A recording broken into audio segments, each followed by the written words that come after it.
Hi అండి. ఈరోజైతే మరొక రెస్టారెంట్ రివ్యూ తోటి మేము ముందుకు వచ్చేసాను. ఈరోజైతే నేను కృతింగా రెస్టారెంట్కి అయితే వెళ్ళాను అనమాట. మీ అందరికీ తెలుసు కదా, కృతింగా అంటేనే హైదరాబాద్లో ది ఫేమస్ రెస్టారెంట్. ఫుడ్ చాలా బాగుంటుంది, ఈవెన్ స్పైసీగా ఉన్న టేస్ట్ మాత్రం అదిరిపోతుంది. అయితే నా లైఫ్లో నేను చేసిన తప్పేంటి అంటే ఇదే అనమాట, బాచ్పల్లిలో ఉండే కృతింగాకి వెళ్ళడం. బాచ్పల్లిలో మనకి కృతింగా రెస్టారెంట్ అయితే ఉంది, ఈ వీటు మాట పైనే ఉందన్నమాట, ఫస్ట్ ఫ్లోర్లో. ఎంత చెత్తగా ఉందంటే ఫుడ్ అంత చెత్తగా ఉందండి. బిర్యానీ ఆర్డర్ చేసాము, నాటుకోడి బిర్యానీ. స్పైస్ అయితే అసలు మామూలుగా లేదు, చాలా ఎక్కువగా ఉంది.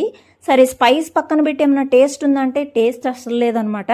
అండ్ ఇక్కడ నాటుకోడి కదా మేము ఆర్డర్ చేసింది, ఇక చికెన్ వరకు అయితే పర్లేదు, బెటర్గానే అనిపించింది, కానీ టేస్ట్ లేదు, అసలు చెత్తలాగా ఉందండి.